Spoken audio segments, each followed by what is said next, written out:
Hi viewers, most of my subscribers from the United States frequently ask me about the British crowns, the George and the Dragon crowns. So I thought I'd do a quick video with a summary of information. Now that information is from my own personal memory, so don't take it all as gospel, the figures and dates and weights, etc. Anyway, so we'll start with this 1819 crown from George III, which I think were slightly lighter than the later Victorian ones, only by 0.1 of a gram or something.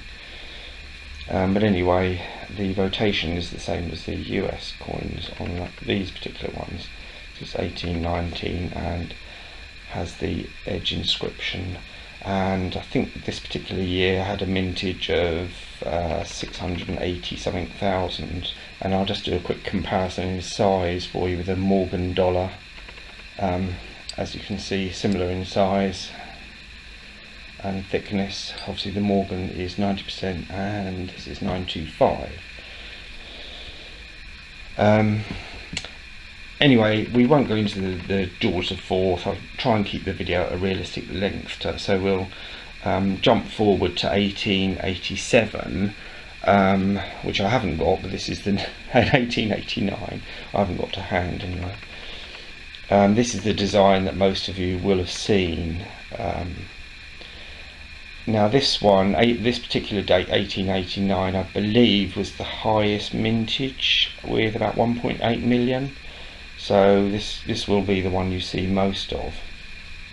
Anyway, the rotation is left to right, and this is known as the Jubilee bust, with Queen Victoria with her crown and the lace veil there. And I think there's an 1890, yeah, 1890 and a slightly better grade there.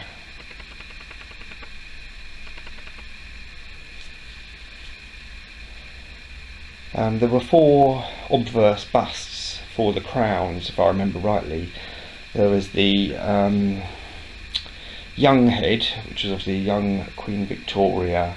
Then for, I don't know, about 5-6 years, I think it was the Gothic head, then the Jubilee head, and then the widowed head, which is on this one, which I'll show you, either known as the widowed head or veiled head, which is that design there.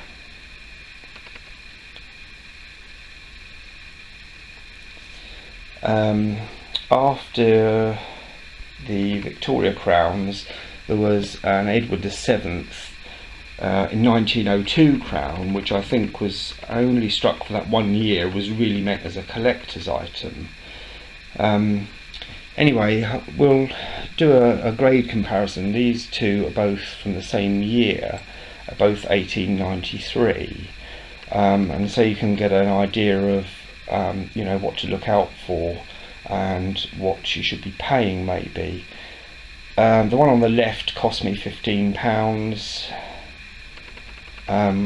What grade you would like to call that, I don't know, I find it very subjective, you know, without depending what grading scale you're using and everything.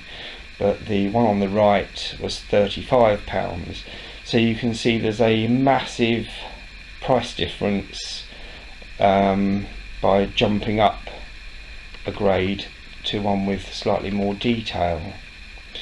And like I recently said to Spencer, there is a very good guide for you. I sent him one of these 1951, which is a copper nickel crown. You know, you can pick these up fairly cheap, and if you get one and you can look through a loop and see all the detail, and then you'll know what to look for on the sterling crown, as in you know, where. So let's have a look at the wear points on this reverse. As you can see, hopefully, the two, the head, the horse's head, chest, shoulder, arm, hand, sword. Now if you can find one with a rib in the sword is always good, because I think that's one of the things that wears off. But a common issue with these crowns is the lanyard on his chest.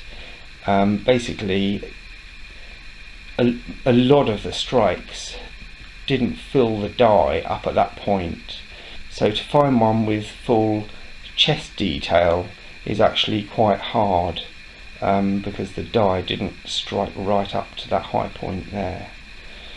But hopefully this will show up fairly well on camera. Obviously I'm looking through a tiny screen, so I can't really tell, but obviously you can see, you know, quite a difference between the two. And let's flip them back over to the obverse. Now the veiled head Victoria typically wears on her cheek. That very often is flat, and her ear gets worn as one of the high points, and obviously you can see the wear points here and here.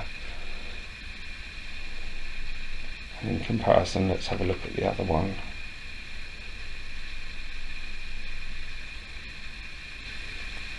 Anyway, I hope this video has been informative all to you, and thank you all for watching, and catch you all on the next video.